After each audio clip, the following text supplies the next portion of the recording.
Let's get to the next game, Dalton, because this one was unbelievable. Texas beating Arizona State 39-31 in double overtime in the Peach Bowl. They move on to play Ohio State in the college football playoff semifinal in the Cotton Bowl. An amazing game. I think if you told us that out of these three games, what would be the double overtime game, we would have said that one right there. Probably. Nobody would have thought the Texas-Arizona State game, but an incredible game nonetheless. Let's go over to Texas with their highest graded players from this game. Start off with wide receiver Matthew Golden, 88.9 grade. He was terrific. Vernon Broughton, the D tackle, 81.3. Andrew Makuba, the safety, 77.2, the game-sealing interception at the very end in overtime. Jelani McDonald, another safety, 72.2. Jahdae Barron, the best corner in America, with a 71.8 grade. Quinn Ewers played pretty well as well with a 79.4 grade. Let's go over to Arizona State with their highest grade players.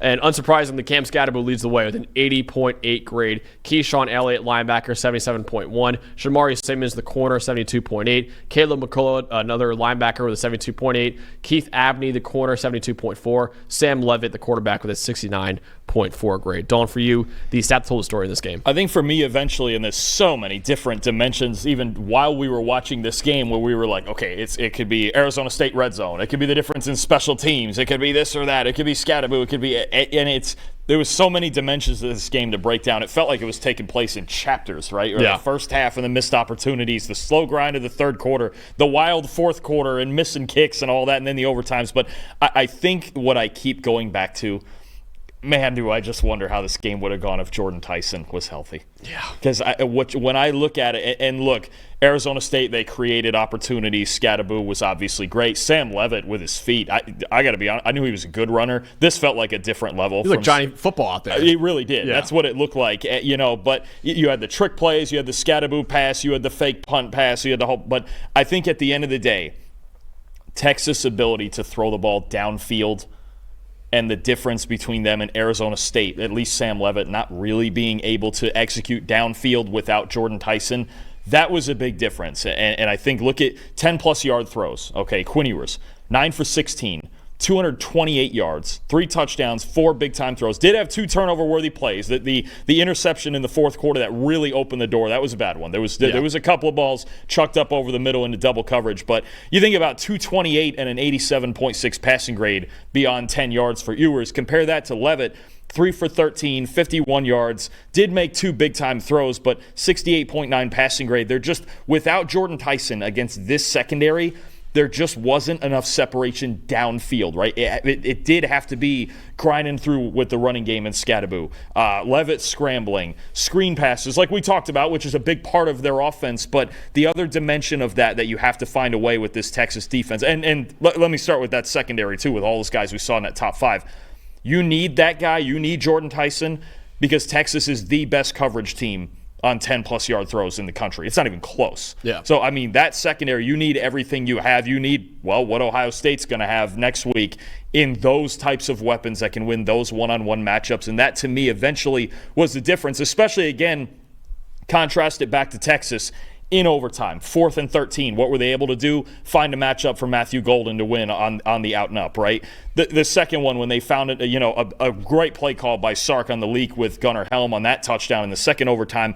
The ability from start to finish, the very first couple of plays of the game and the last few plays of the game for Texas, the ability to get downfield in big spots was something Arizona State didn't have without Jordan Tyson. That's a great point. If they had Jordan Tyson, who has been one of the best receivers in college football this year, and unfortunately he's out with that injury now, what will this game look like? They might be able to move on and play Ohio State in the semifinal right now. It's crazy to think about it like that. For me, Dawn, though, they still could have played in the semifinal. They just came up empty in big spots. Arizona State did 3 empty trips in the red zone. They should be proud, honestly, for how they fought back in this game. They were down by 16 with under 7 minutes left, and everyone thought the game was over, right? Texas was going to move on, play in the Cotton Bowl.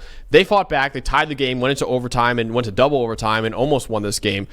But still, even after a miraculous comeback, and even after so many Arizona State fans are proud of the season, in the back of your mind, you're still thinking, what if? Right? 3 empty trips in the red zone. They had 10 drives that went into Texas territory overall. They only scored on 5 of them. 6 drives into the red zone, only scored on 3 of them. So in the red zone, you had a 3rd and goal from the 2-yard line. You turned the ball over on downs on that 3rd and goal from 2. You missed a 36-yard field goal, and then in overtime, you threw an interception to seal the game. 3 empty trips in the red zone against a superior team like Texas. And when you're playing a superior team like that, you want to upset them, you got to take advantage of the opportunities that you have. And they couldn't finish in this game. They got down there and they got to the point where they could score and take the lead or tie the game. They just couldn't finish in this game. Obviously, big credit to Texas defense. It's not all about Arizona State just not coming up big. Texas defense is the best in the country right now. Big credit to them for coming up big and standing tall when it mattered most. But if you're an Arizona State fan, you're just seeing these 3 empty trips in the red zone and not scoring any points on 3 red zone trips, and you're just thinking, man, if you score any of them, you're not going to overtime. You win the game and you move on to play Ohio State. So, again, amazing job by Arizona State to fight back in this game and to almost pull it off against a team that everyone thought was going to win pretty convincingly.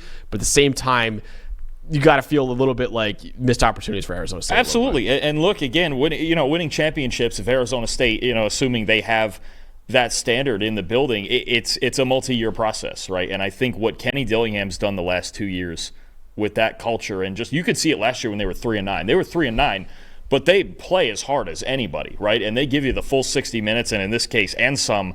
I think it's just, again, against this opponent, you mentioned it. It's going to come down sometimes to who makes less mistakes, and credit to them too. Quarters 2 through 4, they settled in really nicely. Arizona State did, especially on defense. I mean, you got to think about this game was what? It was 17. Was it 17-3 or something like? I think so, yeah. And they didn't give up another touchdown for a long time in this game. I thought defensively they made nice adjustments, and they stopped the run very well in this game, a lot better even than I thought they would. They shut it down in the run game, and eventually, again, it just came down to Quinn could make a few more big throws than Leavitt. But when you have those two issues, when you can't create explosive plays in the passing game and you're not scoring in the red zone, there's not a whole lot of other ways you're going to score points, right? I mean, that's just kind of, those are two big things. We can't manufacture it. We can't get explosive with it until the end and trick plays and different things and Leavitt improvising. But no, it was a great football game. And Texas, they showed you everything they needed to show you. That's why they're a top 4 team in the country, right? And I think with Ewers,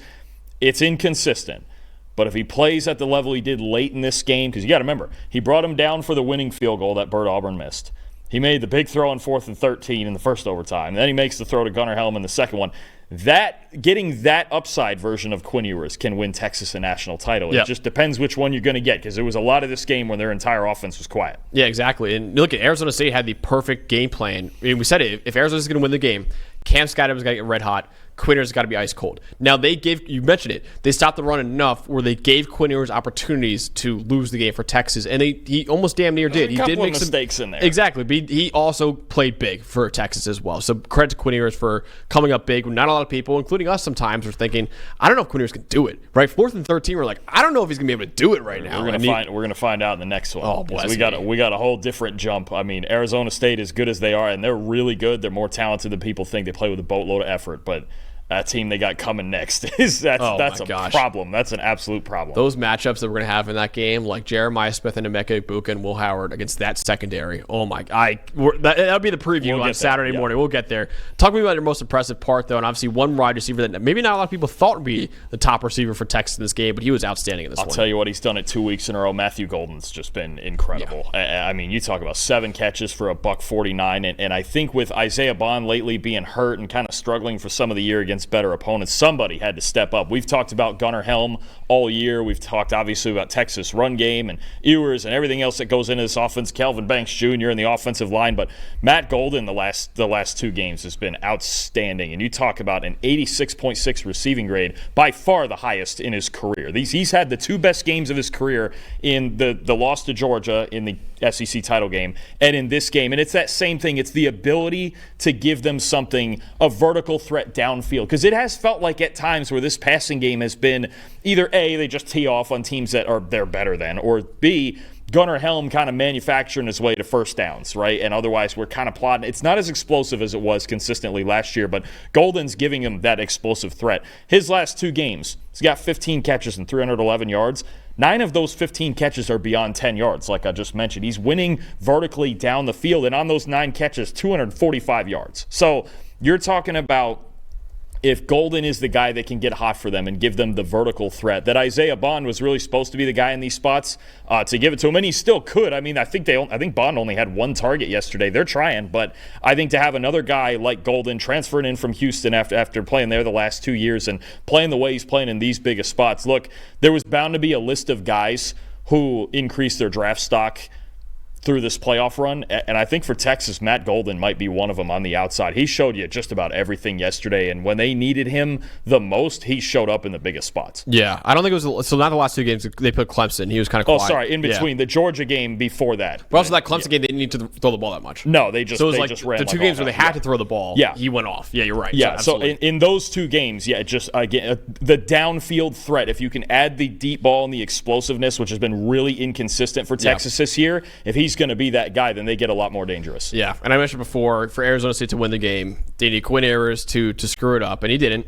And they need Cam Skattebo to go off, and he did. Cam Skattebo is my most impressive part. He is the lifeblood of this program, Dolan. He damn near gave up his life on that field, honestly. He was terrific in this ball game. 30 carries for $143, 2 touchdowns, 96 yards after contact with 8 forced missed tackles. Also in the receiving game, caught 8 passes for 99 yards with 49 yards after the catch.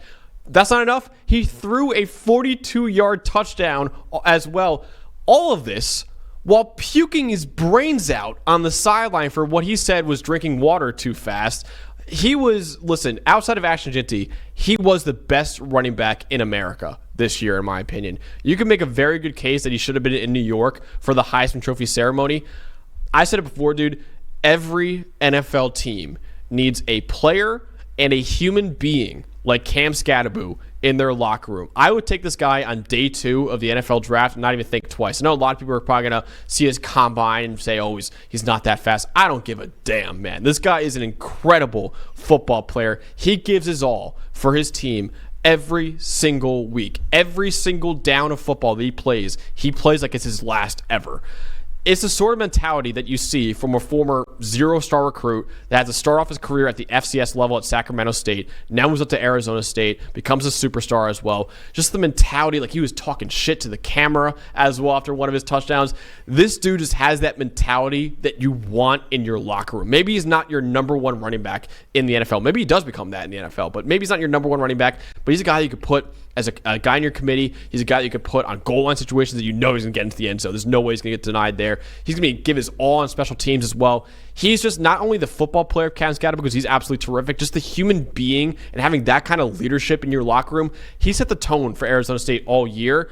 They played with that attitude, right? And I think Cam Skattebo was the biggest reason for that. And I think his attitude kind of set the tone for the rest of the locker room to kind of follow that. So, listen, it's the last time we're talking about Cam Skattebo this year. He's going to move on to the NFL after this. But just want to shout him out, man, because he was Superman for Arizona State in this game. And I just love him as a player and as a person, honestly. He's now basically an immortal figure in the lore of Arizona State. And I think coaches, and especially a newer head coach like a Kenny Dillingham, always talks about when you're taking over a program that was as down in the dumps and everything that Arizona State was dealing with. They talk about changing the culture, right? And you need culture changing players. And I think I like that you mentioned that underdog mentality there from Skattebo, because I think they've got a team. This is a team full of those types of guys when you think about it. Okay, Skattebo coming up from Sacramento State, no one ever heard of him 2 years ago, and he's just been great for 2 years. And that attitude, the underdog mentality, bro. Sam Levitt, we got to remember, transferred in from Michigan State because of the change with the coaching staff, and Jonathan Smith was bringing Aiden Childs with him no matter what, and Sam Levitt was pushed to the side without even getting a chance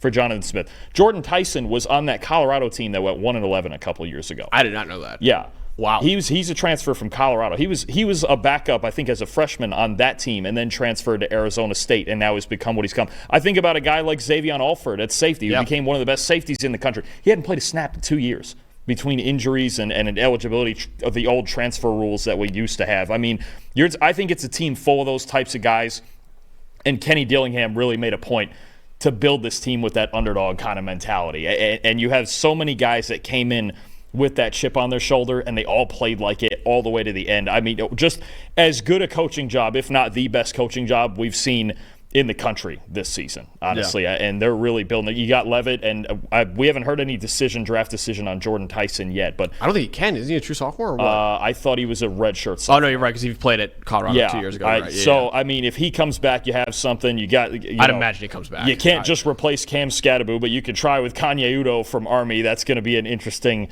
matchup there. But, no, I think the fact that Kenny Dillingham in just these past 2 years has built a culture to this level where they can get to this spot. Just an incredible job. Yeah, he can declare for the draft, but I would be surprised if he declared for the draft at this point, honestly. Yeah, I mean, a good second. I think a full season next year, we could be talking about him as in the conversation as the top receiver in the draft. It's a little lighter. Yeah. He had a similar run to what Teteroa McMillan had last year, the second half. I mean, he was, again, I just wonder if he would have been the difference in this game. Yeah, absolutely. But yeah, shout out to Arizona State and shout out to Cam Skattebo. I think Kenny Dillingham said in the post-game press conference, he's like, yeah, puke and rally, dude. Puke and rally. We've all been there. So puke and rally for Cam Skattebo. That's one of my favorites for other reasons, but yeah. It's a good method. It is absolutely. Been there, done that. Been there, done that. Yeah, we've all been there with Cam Skattebo. But yeah, just the fact that literally people are like, the sideline reporter is so funny. She's like, yeah, Cam Skattebo's been throwing up for like 30 seconds, like just nonstop. And now comes back out there and is outstanding, dude. So he was incredible. Have to love guys like that just lay it out every week. It's incredible. And then his O-lineman dragging him into the end zone as well. The whole mentality of the team. Like, dude, I love the culture that Kenny Dillingham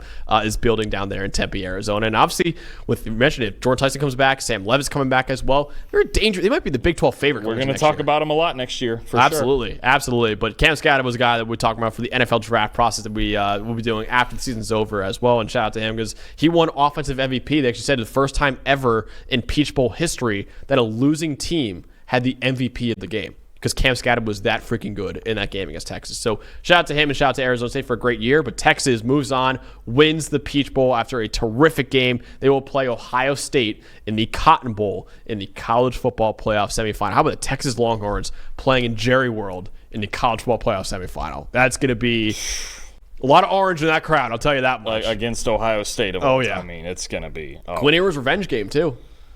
Quinn Ewers. Well, he handed the ball off 2 times at Ohio State in his 1 year there and then transferred to Texas. I'm sure there's at some point, too, we had an epic battle last year between Will Howard and Texas. Remember last year? Yeah. K-State, Texas. That was one of the best games of the year. Remember that? He got raging hot in the second half, and then Texas beat him in overtime. Revenge game there, too. What a ball game that's going to be. Hey, thanks for watching another episode of the PFF College Football Show. Please make sure you guys subscribe to the channel. Also, subscribe to PFF Plus at subscribe.pff.com for all of the same data and grades that we use in our show, plus fantasy tools, betting tools, and our mock draft simulator.